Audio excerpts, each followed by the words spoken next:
Imagine just erasing yourself entirely. Right. Like no credit cards, no digital footprint at all. No social media. You are just a ghost living on this completely desolate, rocky island at the edge of nowhere. Yeah, totally off the grid. Exactly. But what happens when the very surveillance state you are hiding from suddenly needs you dead? Welcome to the Deep Dive. Today, we are going on a mission to completely unpack this really high-octane underground action thriller called Shelter. Such a good one. Right.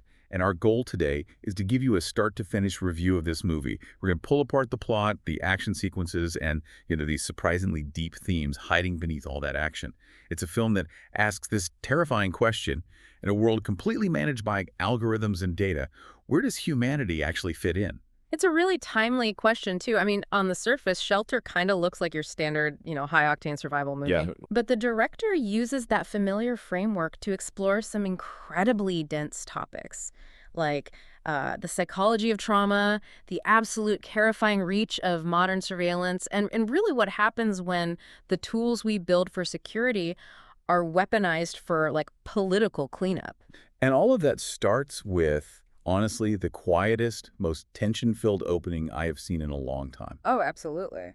We meet our protagonist, Michael Mason, and he's living in total isolation in this cabin on an abandoned island.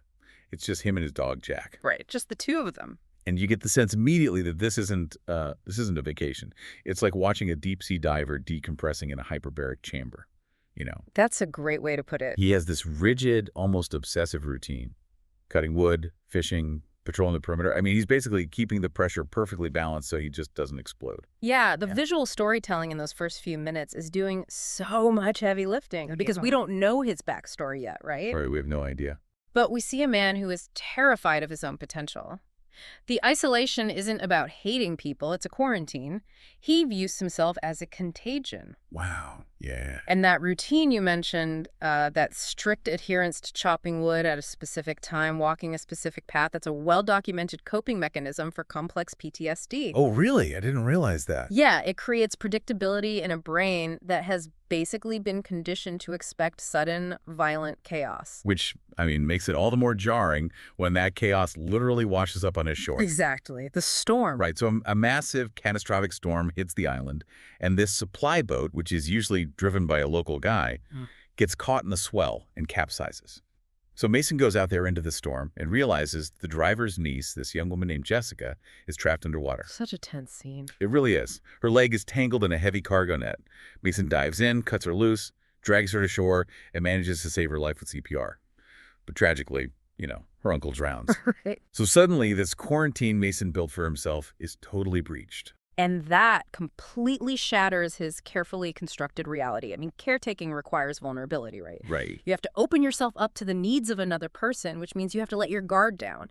And for a man hiding from a deeply violent past, vulnerability is, it's a fatal flaw. Yeah, and I was actually super conflicted about what happens next. Oh, with the knife. Yes. So Jessica is recovering in his cabin, and obviously she's incredibly traumatized.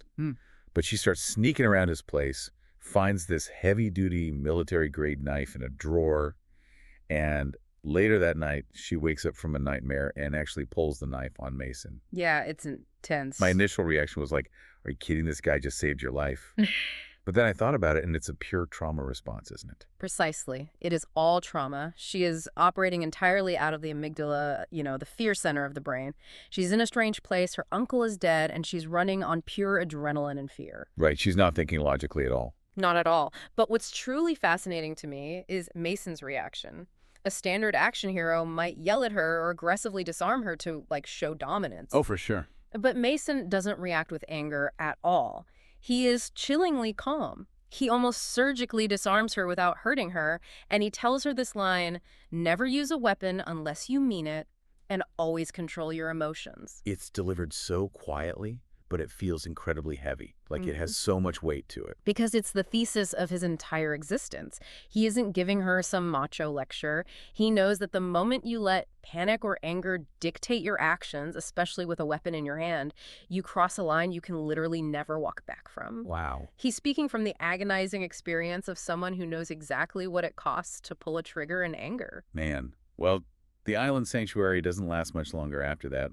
The storm contaminated the water from the harbor, and Jessica's leg wound gets severely infected. Yeah, it gets really bad. Right, and Mason knows island herbs aren't going to cut it. She needs heavy-duty antibiotics. Yeah. So he is forced to take his skiff into a coastal city. And this is where the movie violently shifts gears. It really does. It becomes a whole different film. Yeah, Mason goes to just a random pharmacy, walks past a security camera, and miles away in London, this highly advanced MI6 surveillance AI called Thea just lights up. And this introduces us to the film's central antagonists. We meet Steven Manford, who is the architect and head of the Thea program, and a junior analyst named Tally. Right. So Tally is monitoring the system when Mason's face pings, and she immediately notices something is wrong with his database profile. Right. Tally sees that Mason's profile has been manually altered. Like someone framed him for an embassy bombing in Algeria, specifically to slap a shoot-on-sight order on him if he ever resurfaced. But I have to stop and ask you about the logistics of the technology here, because it felt almost like science fiction to me. Yeah. How does a guy who have been totally off the grid and supposedly dead for a decade just instantly get flagged by a random pharmacy camera? It feels like trying to find a specific grain of sand on a beach. It does feel like science fiction, I agree. But it is actually deeply rooted in how modern biometric surveillance works today. The Thea AI isn't looking for a visual match like a human does. Okay. It isn't saying, oh, that guy has the same nose or the same hair. It's actually mapping the geometry of the face. Oh, interesting. Yeah, it measures the microscopic distance between the pupils, the angle of the cheekbones, the depth of the eye sockets. Those nodal points do not change, even if you age 10 years or grow a beard. Wow. So it's like trying to hide in a forest by holding your breath, but the predator isn't listening for sound, it's scanning for thermal body heat. That is a phenomenal analogy, yes. You just can't outsmart a system that doesn't play by human rules. Right, the rules of the game are entirely different.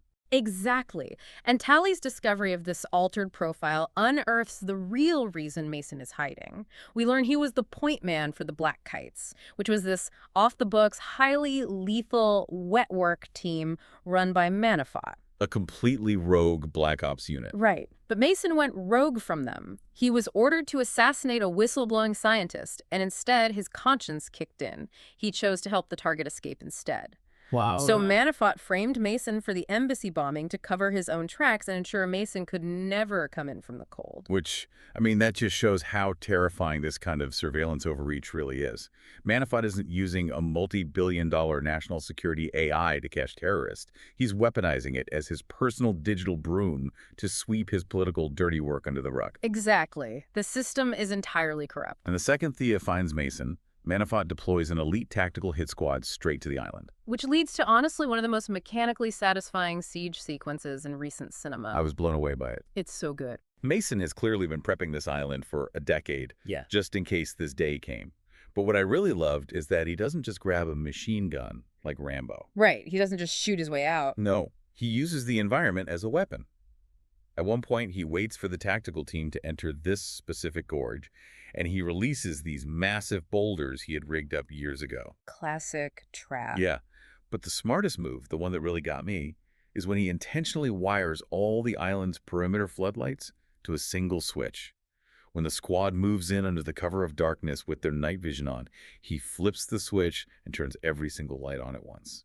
The tactical brilliance there is so rooted in how night vision goggles actually function. Really? How so? Well, NVGs don't just see in the dark. They take whatever ambient microscopic light is available, like starlight or moonlight, and they amplify it thousands of times through a chemical process in the lens. So by suddenly flooding the area with high-intensity floodlights, Mason completely overloads their sensors. It doesn't just blind them, though. It disorients them on a vestibular level. They lose their balance, their coordination, everything. That is wild.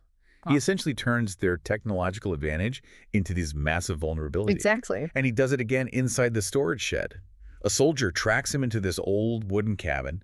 Mason throws a bag of baking flour into the air and shatters a kerosene lamp. The whole room just erupts in this massive fireball, setting the soldier on fire. Yeah, that's a classic dust explosion. I didn't know flour could do that. Oh, yeah. People forget that organic matter, when it's dispersed into a fine cloud, becomes incredibly combustible. The flour dust increases the surface area that's exposed to oxygen. So a single spark from that lamp is all it takes to ignite the entire cloud simultaneously. That is terrifying. It is, but it proves Mason's expertise, you know? Yeah. He understands the physical reality of his environment way better than the mercenaries understand their own high-tech weapons. Yeah. But man, the victory is so short-lived. Just as you're cheering for this incredible, lethal, adult version of Home Alone, Right. the movie just punches you in the gut. Another soldier breaches the main cabin and shoots Mason's dog, Jack. Yeah, that is the turning point of the entire narrative. It really is. The air just leaves the room. And I really want to talk about this because usually in action movies, the death of a pet is just a cheap catalyst for a revenge rampage. Like John Wick. Exactly like John Wick. But this felt completely different. Mason's posture changes completely. The hesitation is gone, and he just coldly, efficiently neutralizes the soldier. What is happening in his head in that exact moment? Well, we have to go back to what we discussed about his trauma. Jack wasn't just a pet. The dog was a psychological anchor. Okay. In trauma recovery, caring for an animal forces you to externalize your focus. It proved to Mason every single day that he was capable of nurturing life, not just ending it. Oh, that makes so much sense. Right. So when the soldier kills Jack, that illusion is shattered. The anchor is cut. Mason realizes that he cannot hide from what he is. He immediately slips back into his black kite persona because, well, it is the only software he has left to survive this scenario. But there is a massive distinction here, I think. Yeah. He doesn't lose his humanity entirely. No, he doesn't. Because instead of going on a suicide mission to just kill the rest of the squad out of anger, he grabs Jessica, secures her, and makes an encrypted call to an old contact in London. He says, "I'm going dark with a package," and they flee the island. Right. So he has reverted to a killing machine, yeah, but he has rewritten the target code. He's using those lethal skills to protect an innocent person instead of serving a corrupt government. Exactly. He has found a completely new purpose for his programming.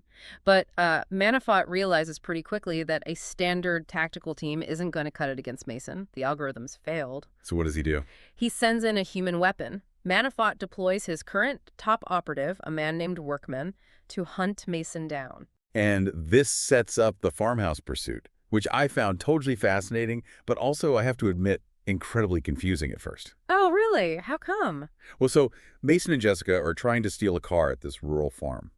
Workman arrives with a sniper rifle and just ruthlessly shoots the innocent homeowner from a distance just to draw Mason out. Yeah, brutally cold. Right. And the local police respond to the gunshots, and it turns into absolute chaos. But here's what confused me. Mason, the legendary assassin, is tiptoeing around the local cops. He is. He's using pepper spray, he's deploying stun guns, he's going out of his way to use non-lethal force just to incapacitate them so he can steal a cruiser. Meanwhile, Workman is brutally murdering any police officer in his way. If Mason is this legendary killing machine, why is he suddenly playing nice with the local cops while his life is on the line? It's a great question. And it's because Workman isn't just another henchman. Thematically speaking, Workman is the ghost of Mason's past made flesh. He is the mirror image of exactly what Mason was 20 years ago, an unthinking, unfeeling asset who follows orders blindly and treats collateral damage as simple arithmetic. Oh, wow. Wait, so when Mason is fighting Workman, he is literally fighting the ghost of the man he used to be. Precisely. Every time Mason chooses to use a stun gun instead of a bullet, every time he takes a harder, more dangerous path to ensure a local cop doesn't die, he is actively rebelling against his own nature. That is so deep. Workman is there to remind Mason of what he was built to do. If Mason starts mowing down cops to escape, Workman wins the ideological battle. So Mason is fighting tooth and nail to prove he has evolved beyond the machine Manhunt built him to be. Man, that makes the shift to London so much more impactful. They escape the countryside and head into the London Underground to meet Arthur, the contact Mason called. Arthur is a great character. He really is. He's this grizzled, old-school espionage guy who is dying of cancer. He's got nothing left to lose, so he agrees to help them. And Arthur is the physical embodiment of the analog era. He operates in basements, uses burner phones, and relies on human trust rather than digital surveillance. He is the complete antithesis of the Thea system. And the analog era is incredibly messy. Workman tracks them down and breaches Arthur's safe house. And what follows is not some slick, choreographed martial arts scene. No, not at all. It is a desperate, visceral brawl. I mean, they are smashing through drywall. There are wood splinters everywhere. They're using improvised weapons. Mason is actually losing. He is. And then Jessica, who has been completely terrified this entire movie, grabs a pneumatic nail gun from a construction corner and shoots Workman in the shoulder, basically saving Mason's life. Which is such a brilliant payoff to Mason's philosophy. How so? Well, remember what he told her on the island. Never use a weapon unless you mean it and can control your emotions. Right. In that moment at the safe house, Jessica isn't panicking. She makes a calculated, necessary choice to protect the group. Mason's humanity, his willingness to teach her and protect her, is what ultimately saves him there. Wow, yeah. So they managed to escape the safe house and secure a deal with an underworld smuggler named Kamal. He's going to get Jessica out of the country on a boat. Right. But Mason knows Manafort is still tracking them through Thea. Everywhere they go, the cameras are watching. They can't just hide. So Mason does something that absolutely blew my mind. The camera scene. Yes. He intentionally stops in front of a street-level security camera. He looks directly into the lens, ensuring the AI registers his facial geometry. He deliberately uses the ultimate surveillance tool that's hunting him as the bait to lure Manafort's hit squad to his exact location. It is a phenomenal inversion of power. It's wild. It's like hacking the Death Star using its own Wi-Fi. But he lures them to a massively crowded, pulsating underground nightclub. Why a nightclub? Because Mason understands the limitations of AI. Manafort sits in this sterile, temperature-controlled server room. He views the world as a clean digital grid. But an AI like Thea relies on clear, structured data. When you introduce a chaotic environment like an underground rave, the system completely breaks down. The strobe lights are constantly altering the shadows on people's faces, which disrupts the 3D depth mapping the AI needs for recognition. Oh, that makes sense. And hundreds of moving bodies totally confuse the predictive movement algorithms. Plus, the deafening bass masks the sound of footsteps or silenced gunfire. He drags the God Mode surveillance system right down into the mud. Exactly. Manafort's hit squad enters the club with their earpieces and tactical gear, but they are completely paralyzed by the sensory overload. Mason proves that no algorithm can account for human unpredictability and on-the-ground, messy reality. The shootout in the club is a masterclass in tension. It's just these flashes of violence in between strobe lights. Mason clears a path, gets Jessica to the docks, and she escapes on Kamal's boat. She gets away. But Mason stays behind to finish it. Workman catches up, and they have this brutal bare-knuckle fight to the death. No gadgets, no AI, just two human weapons. And Mason finally kills Workman, putting that dark ghost of his past in the ground for good. Which leaves only the architect of the trauma, the man who built the systems. Yes. The climax at Manafort's heavily guarded estate. Mason infiltrates the house, bypassing all the digital security, and confronts Manafort in his office. And what's fascinating is Manafort isn't terrified. No, he's almost clinical about it. Right. He looks at Mason and says, "You were the ultimate weapon, the perfect asset." But he tells Mason his one failure was breaking the only rule that mattered, putting his own conscience and humanity above his orders. Manafort views human empathy as a literal mechanical defect, like a software glitch in a perfectly good machine. That monologue is the crux of the entire film. Manafort's ideology is that efficiency is paramount, and human emotion is a fatal vulnerability. He genuinely believed that Mason's conscience was a weakness, Yeah. but the film has spent the last 2 hours systematically proving that it was actually his greatest strength. How does it prove that, though? Just because he survived? Because of how he survived. Empathy is what allowed Mason to build trust. He built trust with Jessica, who saved his life with a nail gun. He built trust with Arthur, who provided the safe house. Oh, I see. His humanity built an organic support network. Manafort, conversely, demanded blind algorithmic loyalty and operated in ruthless paranoid isolation. When Mason bypassed his digital network, Manafort had no one left to step in front of the bullet for him. Wow. His total reliance on cold systems is what led to his downfall. Mason killing him isn't an act of revenge. It's a surgical removal of a corrupt operating system. Man, which makes the ending so incredibly poignant. Right. We jump forward a few months later. Jessica is living safely in Spain, totally off the radar. A happy ending for her. Yeah. She's sitting at a sun-drenched cafe reading a book when a random stranger walks by and hands her an envelope. She opens it, looks confused, and then she slowly looks up at the cafe's corner security camera. Such a great shot. And then the film cuts to the feed of that camera, and we see Mason. He's still alive, Yeah. still off the grid, sitting in a dark room somewhere watching her feed. It's a brilliant thematic subversion. For the entire movie, cameras were tools of oppression, used by Manafort to hunt and control. But in this final shot, Mason reclaims the technology. The camera is transformed into a tool of guardianship and connection. It really gives you chills. Yeah. He isn't hiding from the world anymore, paralyzed by his past. He is actively standing watch over the part of the world he actually cares about. He healed. He didn't just survive the pressure cooker. He found a way to let the steam out and find a purpose beyond merely existing. What a phenomenal breakdown. I want to thank you, the listener, for joining us on this deep dive into Shelter. It's a movie that totally delivers on the action, but leaves you with so much to chew on long after the credits roll. It certainly forces you to look at the little camera on your phone a bit differently, doesn't it? It absolutely does. Which brings us to a lingering question we want to leave you with. In our own modern world, which is increasingly monitored and managed by algorithmic systems, facial recognition, and data trackers, what happens when human conscience becomes the ultimate glitch in the machine? When the systems we build for our own security demand cold, mathematical efficiency, will our messy, unpredictable humanity be our downfall? Or is it the absolute only thing that will actually save us? Perhaps a glitch in the machine is just the spark of a soul. Think about that the next time you turn your phone off for the weekend to go off the grid. Are you really disappearing, or are you just waiting for the pressure cooker to turn back on? Until next time.